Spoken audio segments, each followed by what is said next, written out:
Atos 20, 24. Amém ou EBD? Amém, né? Mas a EBD também é importante. Venha a EBD também, né? Vamos ler. Diz assim, né? Paulo, foi Lucas que escreveu, mas esse trecho que nós vamos ler é um trecho de uma fala de Paulo. Todavia não me importo, nem considero a minha vida de valor algum para mim mesmo, se tão somente puder terminar a corrida e completar o ministério que o Senhor Jesus me confiou, de testemunhar o evangelho da graça de Deus. Vamos orar mais uma vez. Pai, a tua palavra foi lida e a nossa expectativa é que consigamos explicá-la e que o teu Espírito Santo aplique cada verdade aqui ao nosso coração e nos torne uma igreja mais forte através de crentes mais devotos e mais piedosos a ti, que seguem e obedecem às maravilhas da tua lei. Nós te louvamos, Senhor, em nome de Jesus. Amém e graças a Deus. Você pode se assentar. A mitologia grega, irmãos, ela nos conta a história de um homem muito interessante chamado Narciso. Provavelmente você já ouviu esse nome ou você já ouviu o termo narcisista em algum lugar. Narciso representa um grande símbolo de vaidade, sendo um dos personagens mitológicos mais citados na psicologia, na filosofia, em letras de músicas, artes plásticas e literatura. Muito provavelmente nas suas aulas de filosofia na escola, você estudou ou você ouviu sobre Narciso. Segundo a lenda, Narciso era um homem muito belo. E quando nasceu, um dos oráculos, chamado Tiresias, disse que Narciso seria alguém muito atraente e que teria vida bem longa, desde que não visse o próprio rosto.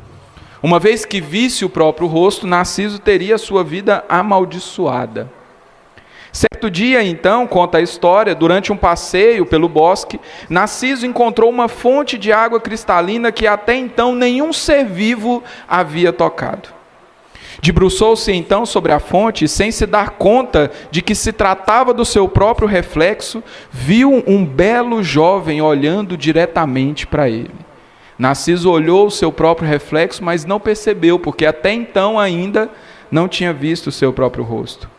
O deslumbramento foi tão grande que Narciso não conseguia parar de olhar aquele misterioso rapaz. Estava, enfim, apaixonado. Mas logo veio a decepção. O amor de Narciso não era correspondido. Nem abraçar o amado que via refletido nas águas ele conseguia. Apesar disso, recusou-se a abandonar a fonte da água, na esperança de que um dia pudesse concretizar o seu amor. Mas isso nunca aconteceu. Profundamente deprimido, Narciso deixou de comer, de beber, e acabou definhando à beira daquela fonte cristalina de água. Narciso morreu naquele lugar. E onde ele morreu, nasceu uma bela flor amarela e branca, que hoje nós conhecemos por Narciso. Interessante a história desse homem, né? É uma história muito impactante, uma história que mostra o preço que nós pagamos pela vaidade, ou o preço que aquele homem pagou por se apaixonar pela própria imagem, mesmo que nunca tivesse percebido que aquela era a sua própria imagem. Essa poderia ser a história isolada apenas de Narciso, um homem que provavelmente nunca existiu, é um ser mitológico, um ser criado. Mas quando nós paramos para pensar sobre a humanidade, sobre a história do homem, sobre a minha e a sua história, parece que nós nos parecemos em certa medida com aquele homem. Parece que quando nós olhamos profundamente para a minha história, para a sua história de vida, há em cada um de nós resquícios do belo Narciso. De fato, a queda, ela corrompeu todos nós. E quando corrompeu todos nós, ela não corrompeu apenas partes de nós, mas ela corrompeu todo o homem, em toda a sua constituição. É por isso que nós adoecemos, é por isso que nós nos zangamos, é por isso que nós nos chateamos, porque a queda afetou todas as nossas áreas. Mas parece que a área da vaidade, a área do orgulho, ela foi afetada de uma forma que isso é facilmente notado em cada um de nós. É fácil notar a vaidade quando ela se esvai de cada um de nós. É fácil notar o orgulho quando ele exala de cada um de nós. O ser humano caído não tem nenhuma inclinação à empatia, a se colocar no lugar do outro antes de tomar uma decisão. E muito menos tendência para colocar o desejo dos outros à frente dos seus próprios desejos. Ou de abrir mão dos seus benefícios para que outro seja beneficiado. Enfim, a natureza caída do homem nos coloca na condição de Narciso, em frente a um lago cristalino, onde a única coisa que conseguimos ver, adorar e amar é a nossa própria imagem. O pecado que nos corrompeu luta incansavelmente para nos colocar no centro de tudo, para fazer com que as nossas causas sejam as mais urgentes, para fazer com que as nossas demandas recebam imediata atenção. Mas hoje, à luz da vida de Paulo, nesse texto que nós lemos, nós veremos que as nossas causas não ocupam o topo da lista das prioridades de Deus. E, consequentemente, as nossas causas, as nossas dores, as nossas demandas não deveriam receber de nós mesmos a urgente atenção que geralmente recebem. Eu queria te contar um pouco do contexto desse texto que nós lemos e queria te pedir que em casa você lesse todo esse capítulo de Atos. Esse capítulo retrata a última viagem missionária de Paulo. Dali Paulo seria preso e depois morto. Então leia, é um texto muito interessante, não é um texto longo e você vai ser tremendamente abençoado. Mas o que se passa ali? Paulo está em sua última viagem missionária. Depois de passar por Trode, ele envia um mensageiro e convoca os líderes da igreja de Éfeso para se encontrarem com ele em Mileto. Reunido com os presbíteros da igreja de Éfeso, o apóstolo lembra aqueles irmãos de como a sua vida foi gasta no reino de Deus. Inclusive na edificação da própria igreja de Éfeso, da qual aqueles homens eram líderes. Então, no verso 22, Paulo começa a sua despedida daqueles irmãos, relatando que partiria para Jerusalém sem saber o que lhe esperava, além de prisão e sofrimento, os quais Paulo diz que o esperavam em qualquer destino que ele traçasse. E após dizer isso, Paulo então chega ao texto que lemos, e no qual meditaremos nessa noite. E eu queria pensar com os irmãos sobre o seguinte tema: a causa do reino é maior do que a minha causa. A causa do reino, ela é maior que a minha causa. E nós faremos isso em 3 pontos. O primeiro ponto é o ponto que dá título a esse sermão. A causa do reino é maior que a minha causa. A primeira coisa que eu aprendo com Paulo nesse texto, meus irmãos, e não só nele, mas em todo o ministério de Paulo, quando você vê a história de vida de Paulo, desde o tombo do cavalo e dali em diante, é que Paulo entendia que nem a sua vida, nem todo o seu intelecto, a sua influência, a sua formação, o homem que ele era antes, a personalidade que ele construiu, nada disso, nada que Paulo possuía era maior do que a causa do reino de Deus. Enquanto nós estamos preocupados com os nossos problemas, com as nossas causas pessoais, a Escritura nos mostra que há algo muito maior do que tudo isso que nós colocamos.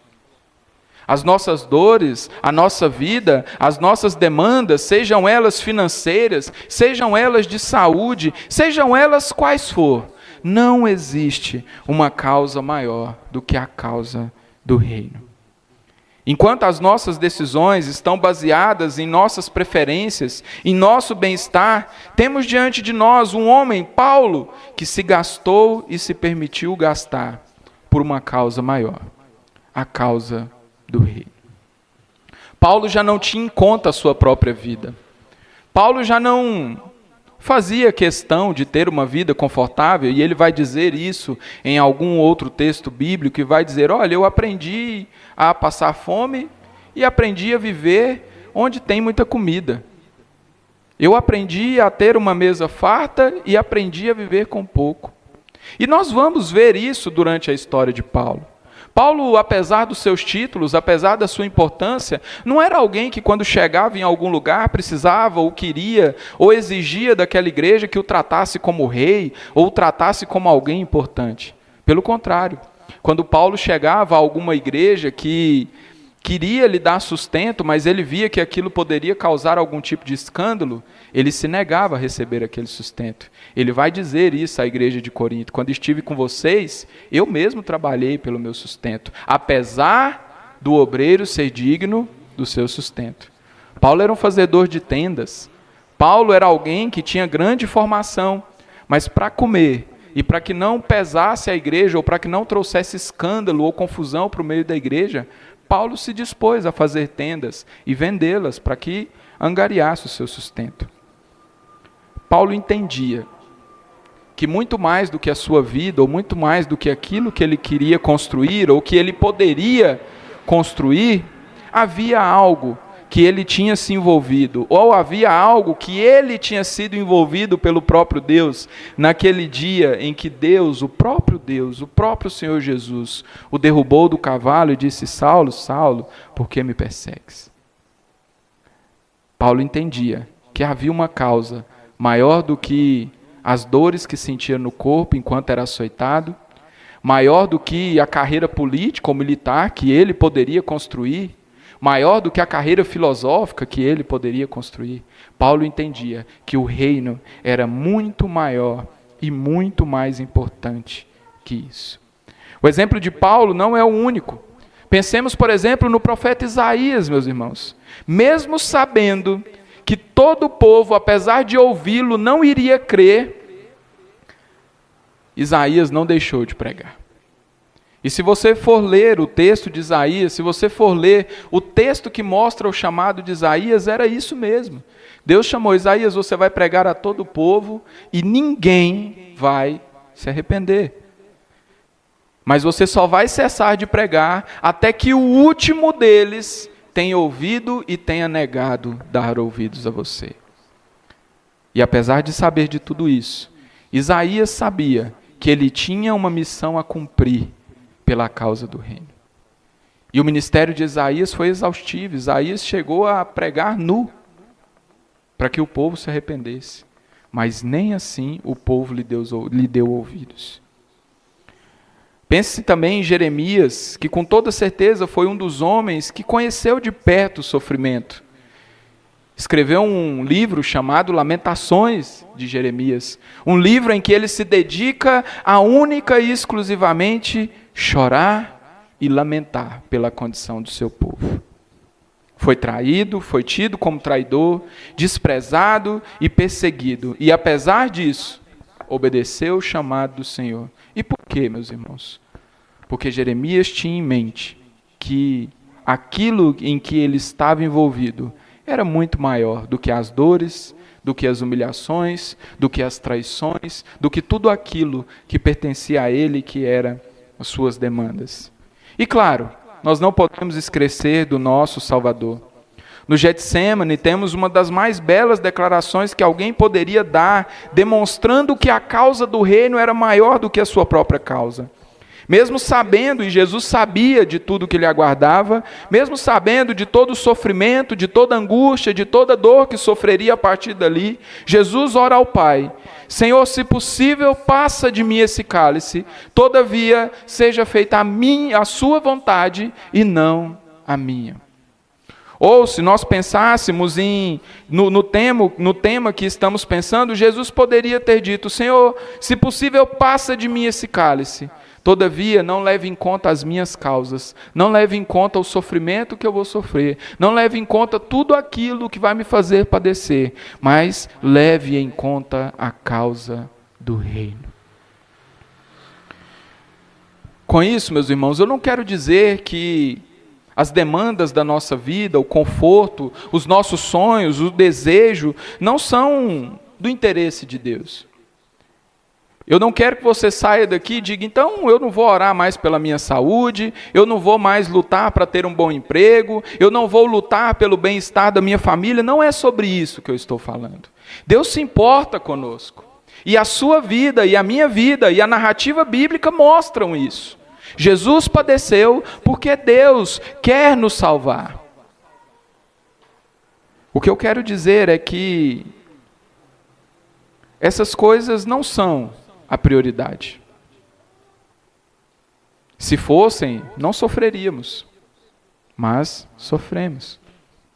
As nossas demandas não são a prioridade do reino, não são a prioridade do Senhor.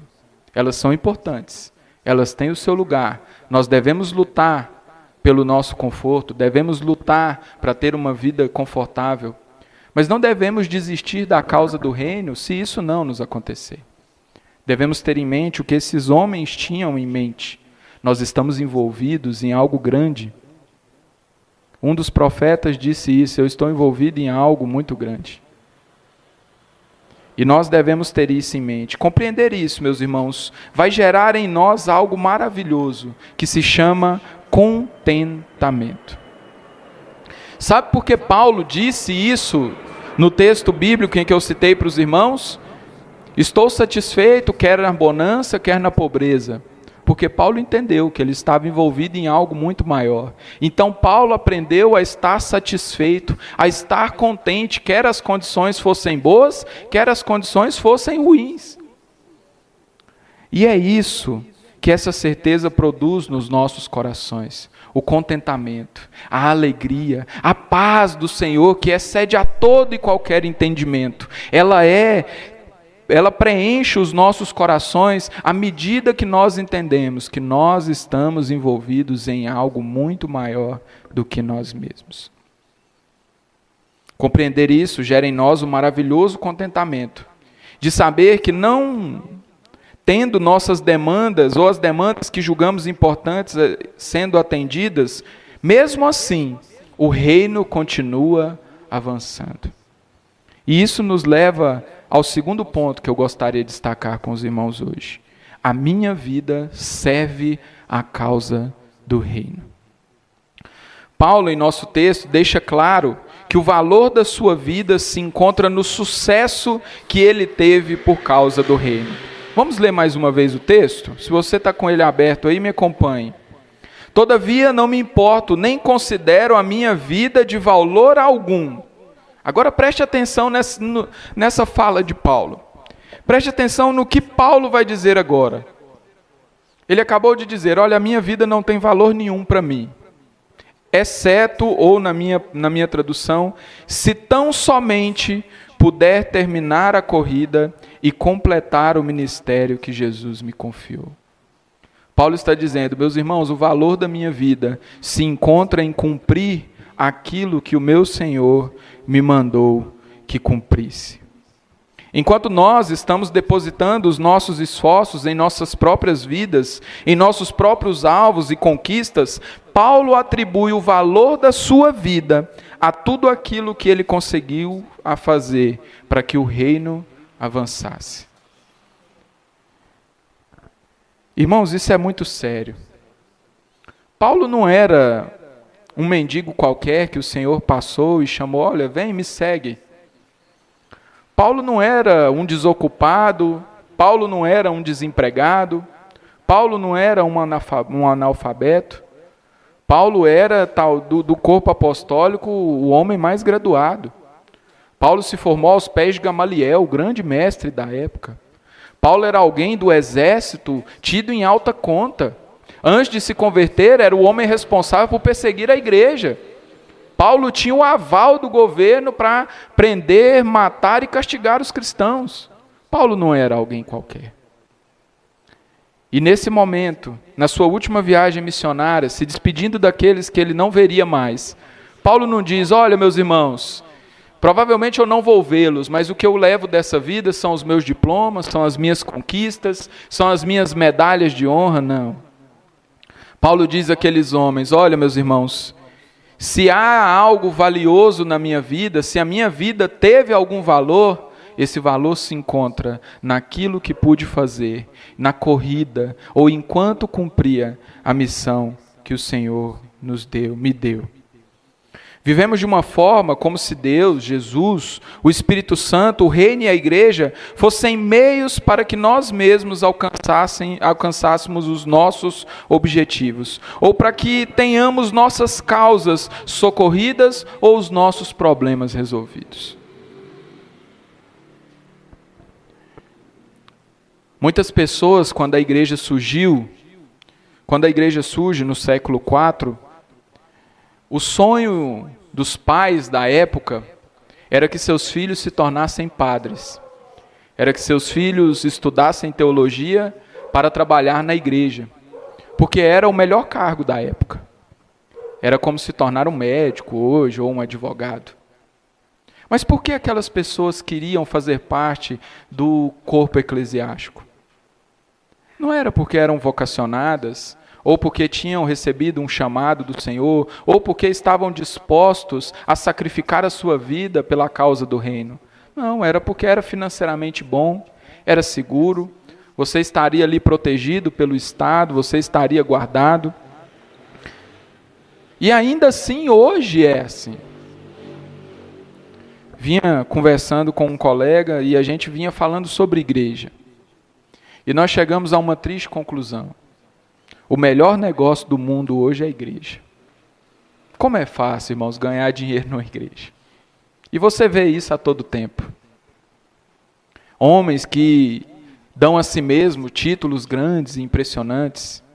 Igrejas cheias de pessoas desesperadas porque pensam que ali vão encontrar a solução para suas causas. Porque essa é a promessa. Se somos fiéis, teremos as nossas causas acolhidas pelo Senhor. Se somos fiéis e contribuintes, as nossas causas serão atendidas. Meus irmãos, a Bíblia nunca nos disse isso. E o apelo de Paulo, aquilo que Paulo faz bradar através do texto bíblico, é o inverso. Não é que a igreja, o Senhor, Deus, o Espírito Santo, a comunhão dos santos está aqui para servir como um degrau para nós, para essa vida. Não é isso. É totalmente o contrário. Nós estamos aqui para servir a causa do reino. Nós estamos aqui para nos deixar gastar e para nos gastar na obra do reino. É tudo pelo reino, é tudo pelo Senhor, é tudo para que o evangelho avance. João escreveu sobre isso. Importa que ele cresça e eu diminua. Jesus disse isso. Quem quer me seguir, tome a sua cruz e siga-me. O reino não é um reino de riquezas. O reino não é um lugar de galgar uma vida glamurosa nesse local, nessa vida, deste lado da eternidade. Nós estamos aqui de passagem. Nós invertemos os valores, meus irmãos. Nós invertemos os papéis entre nós e o reino. A Escritura nos mostra, Paulo deixa isso bem claro, que o valor da vida do cristão está naquilo que ele pode produzir pelo reino e não o contrário. E não me entendam mal, meus irmãos, eu não estou dizendo que a igreja não deva fazer obras sociais, não deva abençoar a sua sociedade, não deva se empenhar para dar a mínima qualidade de vida para os seus membros. Isso é verdade, isso é real. O corpo apostólico, quando reunido em Atos 6, viu que as demandas sociais da igreja não estavam sendo atendidas. E o que acontece ali? São instituídos os diáconos, porque as viúvas e as mesas não estavam sendo servidas de forma adequada. A igreja serve sim para abençoar os seus, para abençoar o seu povo e para abençoar a comunidade que está inserida. O que eu quero dizer aqui é que essa não é a nossa prioridade. A Bíblia deixa muito claro que se for necessário entrar no céu sem uma perna ou sem um olho, é claro que isso não vai acontecer, tá? No grande e glorioso dia em que nós seremos ressurretos, nós receberemos um corpo perfeito, santo, sem mácula, sem culpa nenhuma. Mas o que a Bíblia quer dizer é que aquilo que sofremos nessa vida é consequência do pecado. E muitas vezes, meus irmãos, e você sabe disso, na maioria das vezes, nós não teremos as nossas demandas aqui atendidas. E quando temos, glória a Deus por isso, aprove ao Senhor nos abençoar sobremaneira. E nós lemos sobre isso aqui na quarta-feira. Nós devemos pedir, nós devemos nos empenhar em pedir ao Senhor, em levar as nossas demandas a Ele, porque Ele nos deu o seu próprio Filho. E o próprio Paulo vai dizer, se Ele nos deu o seu próprio Filho, não nos daria juntamente com Ele todas as coisas? Mas o que eu quero que nós entendamos é que a nossa vida serve o reino.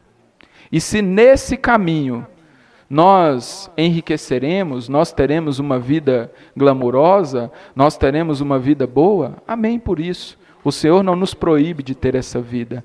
Mas se não, glória a Ele também. Importa que o reino avance. Importa que o reino se expanda. Importa que os pecadores ouçam falar que existe um Jesus que morreu por eles e que deseja salvá-los e que se arrependam de seus pecados. Paulo não está sozinho nisso. Pensemos, por exemplo, em Mateus, que abandonou a carreira de funcionário público. Você já parou para pensar isso? Que Mateus era um coletor de impostos do governo. Mateus trabalhava na prefeitura, se é que a gente pode dizer assim. Era alguém concursado, estava ali seguro no seu emprego, provavelmente ganhava bem. Podia tratar o pobre coitado que fosse pagar o imposto do jeito que queria. E quando a gente pensa nisso, parece que Mateus ainda assim trabalha hoje, né, nos órgãos públicos. Mas quando ouve o chamado do Senhor, Mateus não pensa duas vezes. Ele vai. Porque ao receber aquele chamado, ele entende que existe uma causa maior do que o seu emprego. Pedro, André, Tiago e João eram sócios de uma empresa de pesca. E ao receberem o chamado do Senhor, abandonam os barcos, deixam as redes para trás e seguem o Senhor. O próprio Jesus, que segundo escreveu Paulo aos Filipenses, não julgou que ser igual a Deus fosse algo que devesse se apegar, mas pelo contrário, fez de si homem, fez de si servo, morrendo uma morte de cruz. Isso não significa que todo cristão, quando se converte, precisa abandonar o seu emprego, largar o barco para lá, deixar de fazer os doces e seguir a Jesus. Não é isso que isso significa. Existem pessoas que realmente são chamadas, vocacionadas e preparadas pelo Senhor para desenvolver um ministério, uma carreira de forma exclusiva. Mas o que isso quer dizer é que todos nós, independente do tipo de chamados que temos, todos nós, crentes, remidos, lavados pelo sangue do Cordeiro Pascal Jesus Cristo, somos chamados a dedicar integralmente as nossas vidas, os nossos dons, talentos, capacidades, formações, diplomas, por uma causa, a causa do reino. Eu não sei se você gostava daquela música que se cantava muito, o acaso vai me proteger. Irmãos, na vida do crente, na vida de ninguém, mas o crente precisa ter isso muito claro. Não existem acasos, não existem surpresas, não existe nada que esteja fugindo dos planos do Senhor para mim e para você. Talvez você escute o que eu tenho a dizer essa noite e diga, Joab, mas eu fiz um curso na faculdade que eu não vejo como servir ao Senhor através disso. Joab, eu nem estudei. Meu trabalho é braçal. Até a mim o Senhor chamou. Irmãos, o Senhor chama cada um de nós. E a vida que Ele te deu foi dada para ser gasta no reino. A profissão que Ele te deu foi para que você alcance as pessoas com quem você tem contato, através do seu emprego, através dos seus estudos, através da sua vida cotidiana. Irmãos, a nossa vida é uma vida de serviço ao Senhor.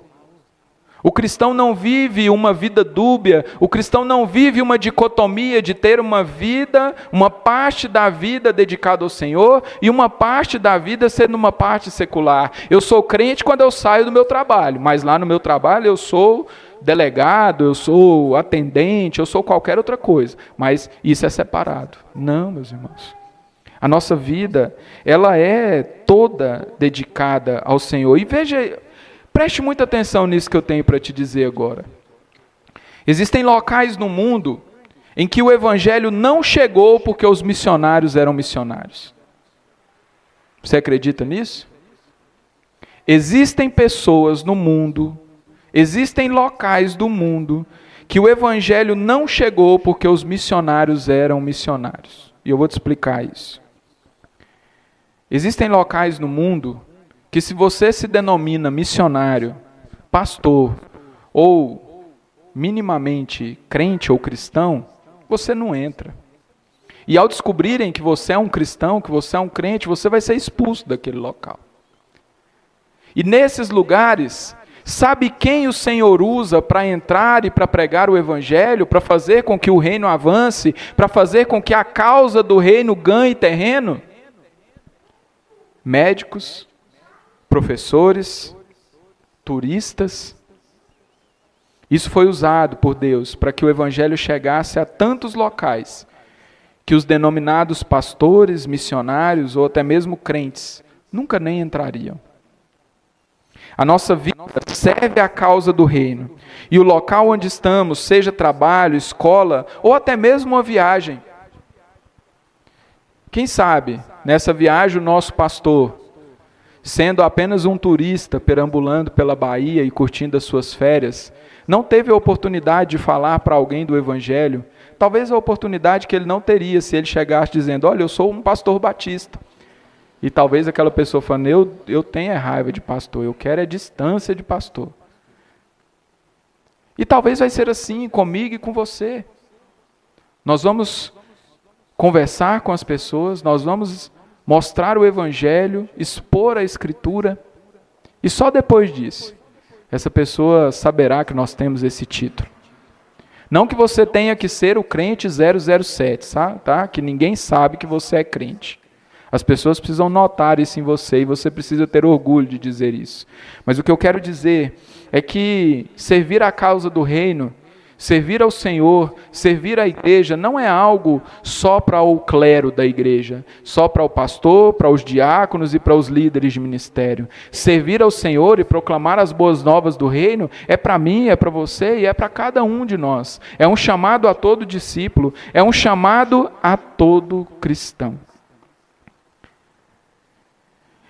E se é assim, e eu creio que se tudo que vivemos, vivemos pelo reino, se tudo que fazemos, fazemos pelo reino, e se o valor da nossa própria vida se dá pelo nosso envolvimento na causa do reino, nós precisamos concluir que a causa do reino é a nossa própria causa.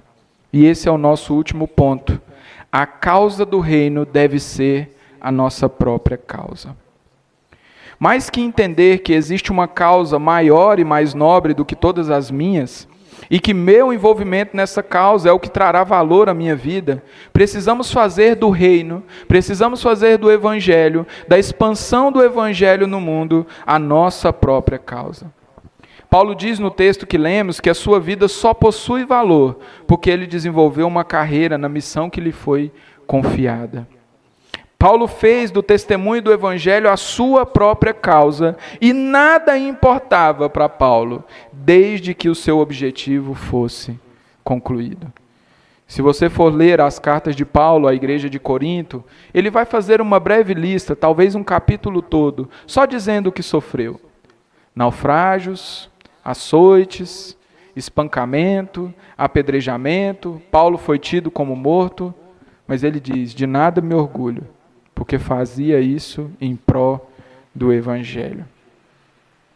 O que a vida de Paulo e de tantos outros homens na história nos mostram é que eles não estavam apenas servindo à causa de alguém, mas tinham feito daquela a causa de suas vidas. A partir do momento em que foram chamados, a partir do momento em que foram separados pelo Senhor, fazer o Senhor conhecido, fazer Jesus conhecido pelas pessoas, era o motivo das suas vidas. Era o gás, era a sua comida, era a sua bebida, porque o Senhor disse isso: a minha comida e a minha bebida é fazer a vontade daquele que me enviou.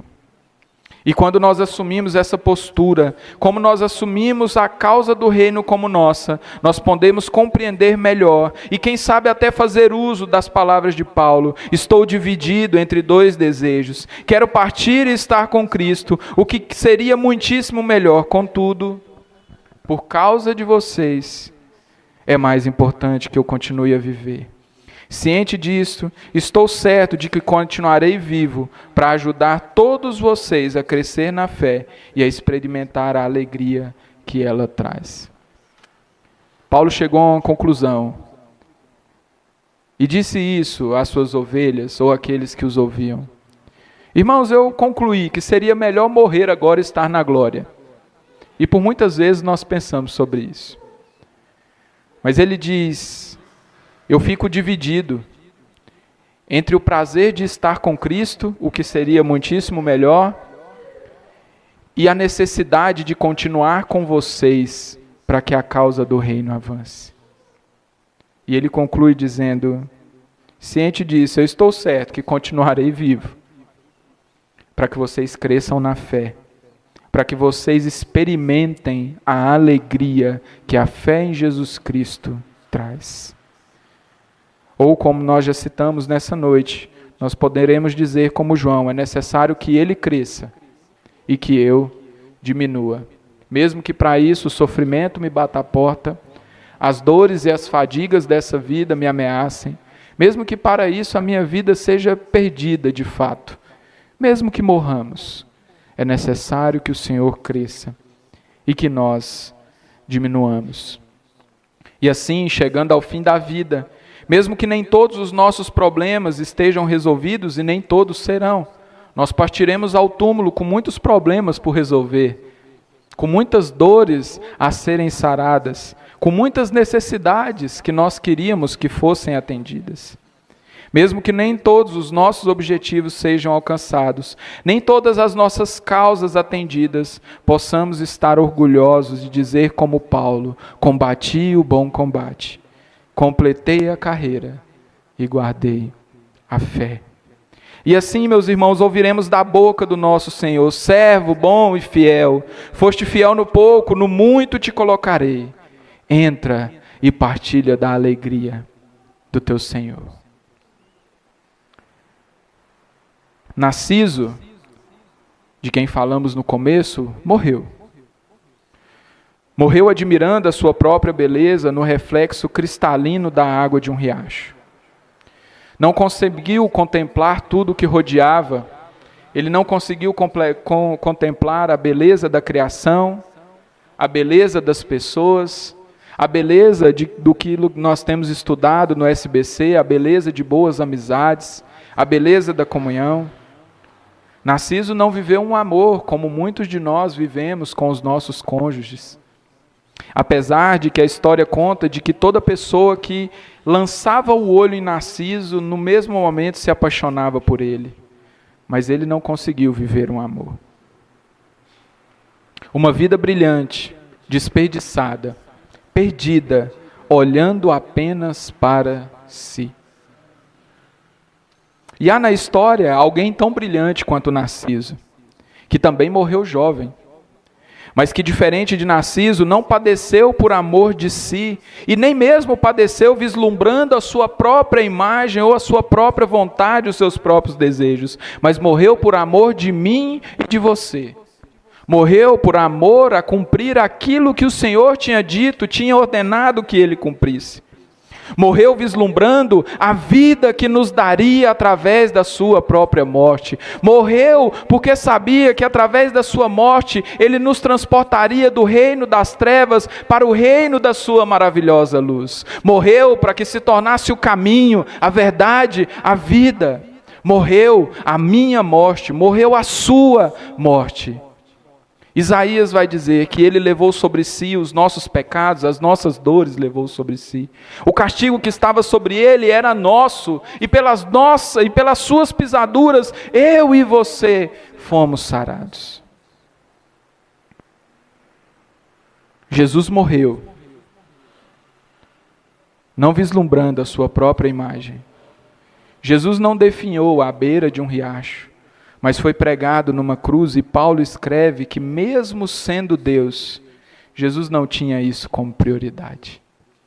Jesus não queria estar no céu apenas contemplando a sua própria santidade, ou apenas contemplando a beleza triuna que subsiste entre Pai, Filho e Espírito Santo. Jesus não tinha isso como prioridade, mas a prioridade de Jesus era reconciliar-nos, reconciliar a mim e a você, meus irmãos, com o nosso Deus. Mesmo sendo Deus, não colocou isso como prioridade, mas se fez servo, se entregando a morrer numa cruz, por mim e por você. E eu gostaria de convidar você nessa noite, para que olhasse além de si mesmo, para que se levantasse da beira do riacho, para que tirasse os olhos do reflexo que você vê na água, que é o seu próprio reflexo, para que olhasse para fora de você, para que tirasse os olhos das suas causas, das causas dessa vida, e olhasse para o que realmente importa. E o que importa, meus irmãos, é a vida eterna.